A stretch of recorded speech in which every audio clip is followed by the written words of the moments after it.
The old Victorian mansion loomed at the end of the winding road, its Gothic spires piercing the stormy sky.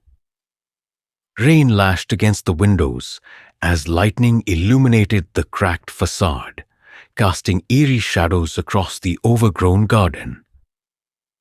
Inside, 5 friends gathered around a flickering fireplace, their laughter echoing through the hollow halls.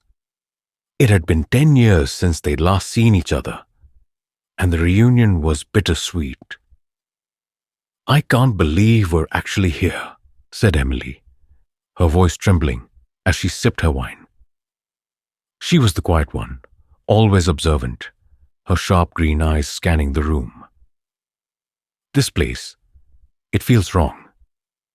"Relax, Em," replied Jake, the group's charismatic leader. He leaned back in his armchair, a confident smirk on his face. "It's just an old house. We're here to celebrate, remember? 10 years since high school graduation. We've all moved on, made something of ourselves. Let's enjoy it." But moving on wasn't so simple. The group had been inseparable once, bound by a secret they'd sworn to take to their graves. A secret involving a 6th friend, Sarah, who had vanished one fateful night after a reckless dare gone wrong. They'd never spoken of her since, but her absence hung heavy in the air, like a ghost waiting to be acknowledged. As the night wore on, the storm grew fiercer, and the house seemed to come alive. The floorboards creaked, the wind howled through the chimneys, and the firelight flickered unnaturally. "Did you hear that?" whispered Mia, the skeptic of the group. She stood by the window, her arms crossed. It sounded like laughter. "It's just the wind," said Mark the Joker, though his voice lacked its usual confidence. He shifted uncomfortably in his seat, his eyes darting toward the dark hallway. "This place is creepy, but it's not haunted. Right, Alex?" Alex, the quietest of the group, didn't respond. He was staring at the fireplace, his face pale. "Guys," he said slowly, "do you remember what we did to Sarah? Do you think she ever forgave us?" The room fell silent. The fire crackled, and for a moment it seemed to form the shape of a face. A face with tough, hollow eyes and a twisted smile. Emily gasped, dropping her glass. "We need to leave. Now." But before anyone could move, the lights went out, plunging the room into darkness. A cold breeze swept through, extinguishing the fire. From the shadows, a voice whispered, "You left me here. Now it's your turn." The voice echoed through the darkness, sending a chill down their spines. Emily screamed, her voice swallowed by the oppressive blackness. "What the hell was that?" Jake shouted, fumbling for his phone.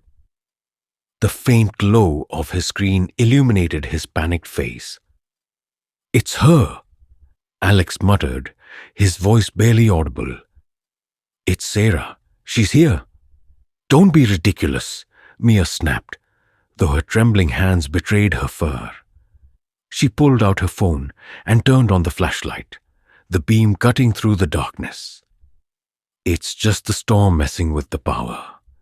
Let's find the breaker." The group huddled together, their footsteps echoing as they moved through the grand hallway. The mansion seemed to stretch endlessly, its walls lined with portraits of long-dead residents whose eyes seemed to follow them. The air grew colder with every step, their breath visible in the dim light. "Do you remember that night?" Mark asked suddenly, his voice uncharacteristically somber. "The dare? We told her to go into the woods to prove she wasn't scared, but she never came back." "We were kids," Jake said sharply. "It was an accident. We didn't mean for anything to happen to her." "Didn't we?" Emily whispered. Her flashlight flickered, casting eerie shadows on the walls. "We never told anyone. We just..." left her there. As they reached the basement door, a loud thud came from behind them. They turned, their lights revealing nothing but empty space. "This isn't funny," Mia said, though her voice wavered. "If this is some kind of prank, it's sick." The door to the basement creaked open on its own, revealing a steep staircase descending into darkness. A faint, cold breeze wafted up, carrying with it the scent of damp earth and decay. "We're not going down there," Emily said, backing away. But before they could decide, a loud crash came from upstairs, followed by the sound of footsteps running down the hall. "Someone's here," Alex said, his voice trembling. "We need to hide." Reluctantly, they descended into the basement, their flashlights barely piercing the thick darkness. The air grew heavier, the walls closing in around them. At the bottom of the stairs, they found an old, rusted door. It was slightly ajar, and from within came a faint, rhythmic tapping. "What's in there?" Mark asked, though he already knew the answer. Emily stepped forward, her light revealing the words scratched into the door. "You left me here. Now it's your turn." The door creaked open further, as if inviting them in. Emily hesitated, her flashlight trembling in her hand. "We shouldn't go in there," she said, her voice barely above a whisper. "This is wrong. This whole place is wrong." "We don't have a choice," Jake replied, though his usual confidence was gone. His face was pale, his eyes darting nervously toward the staircase behind them. "If we stay here, whatever's upstairs will find us. We need to keep moving." Reluctantly, they stepped through the door, their flashlights illuminating a small, damp room. The walls were lined with shelves filled with jars of murky liquid, their contents obscured by layers of dust. In the center of the room stood an old wooden table, its surface stained with dark, dried patches. "What is this place?" Mia asked, her voice shaking. She picked up one of the jars, holding it up to the light. Inside, something floated, a twisted, unrecognizable shape that made her drop the jar in horror. It shattered on the floor, the liquid spreading like blood. "It's a workshop," Alex said quietly. He was staring at the table, his face pale. "Or a laboratory. Someone was experimenting down here." "Experimenting on what?" Mark asked, though he wasn't sure he wanted to know the answer.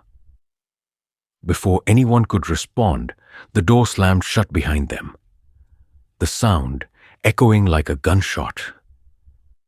Emily screamed, rushing to the door and pulling on the handle, but it wouldn't budge. "We're trapped," she cried, her voice breaking. "Calm down," Jake said, though his own fear was evident. "We'll figure this out. We just need to—" A low, guttural laugh interrupted him, coming from the shadows at the far end of the room. The group turned their flashlights toward the sound, the beams revealing a figure standing in the corner. It was Sarah, or what was left of her. Her face was pale and gaunt, her eyes hollow and black. Her clothes were tattered, and her skin glistened with a sickly, unnatural sheen. "You left me here," she said, her voice a haunting blend of anger and sorrow. "You left me to die." "Sarah, we're sorry," Emily pleaded, tears streaming down her face. "We were kids. We didn't know what we were doing." "You knew," Sarah hissed, stepping closer. Her movements were jerky, unnatural, as if she were being pulled by invisible strings. "You knew, and you left me. Now it's your turn to stay." The room grew colder, the air thick with the stench of decay. The friends backed away, their flashlights flickering as Sarah advanced. "We need to get out of here," Mia whispered, her voice barely audible. But there was no way out. The door was locked, the walls closing in, and Sarah was coming closer. Her hollow eyes fixed on them, her twisted smile widening. Sarah's laughter filled the room, a sound that was both haunting and familiar. The friends huddled together, their flashlights flickering as the darkness seemed to press in on them. "We're sorry, Sarah," Jake said, his voice trembling. "We were wrong. Please just let us go." "Let you go?" Sarah repeated, her voice dripping with malice. "Like you let me go? You left me in the woods, bleeding and broken. You never came back. You never told anyone. You just forgot." "We didn't forget," Emily cried, her voice breaking. "We thought about you every day. We were scared, Sarah. We were just kids." "Scared?" Sarah's hollow eyes narrowed, her twisted smile fading. "You were scared? Imagine how I felt, lying there in the cold, waiting for you to come back. But you never did." The room grew colder, the air thick with the weight of their guilt. The friends could see their breath now, the faint mist curling in the dim light. Sarah stepped closer, her movements unnaturally fluid, her tattered clothes swaying as if caught in an invisible breeze. "We can make this right," Alex said suddenly, his voice desperate. "We can tell everyone what happened. We can give you the justice you deserve." Sarah paused, her head tilting to the side as if considering his words. For a moment, the room was silent, the tension unbearable. Then she laughed again, a sound that sent shivers down their spines. "Justice," she said, her voice dripping with scorn. "There is no justice for the dead. Only vengeance." Before anyone could react, the lights flickered back on, illuminating the room in a harsh, blinding glow. The friends shielded their eyes, but when they looked again, Sarah was gone. The door to the basement stood open, the staircase leading back to the main floor. "Let's get out of here," Mark said, his voice shaking. "Now." They ran up the stairs, their footsteps echoing through the empty halls. The mansion seemed different now, the shadows deeper, the air heavier. As they reached the front door, they found it locked, the key nowhere to be found. "We're trapped," Mia whispered, her voice filled with despair. "No," Jake said, his voice firm. "We'll find another way out. We have to."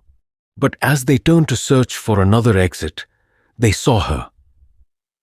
Sarah stood at the top of the staircase, her hollow eyes fixed on them. "You can't leave," she said, her voice echoing through the halls. "You left me here.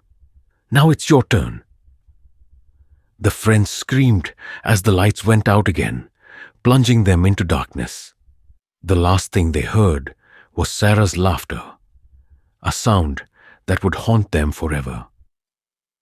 The old Victorian mansion still stands at the end of the winding road, its Gothic spires piercing the stormy sky. Locals say it's haunted, that on quiet nights you can hear laughter echoing through the halls. But no one dares to go inside. The friends were never seen again. Some say they left town, unable to face their guilt.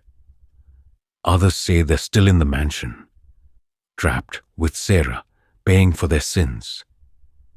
But one thing is certain. The mansion holds its secrets close, and those who enter rarely leave.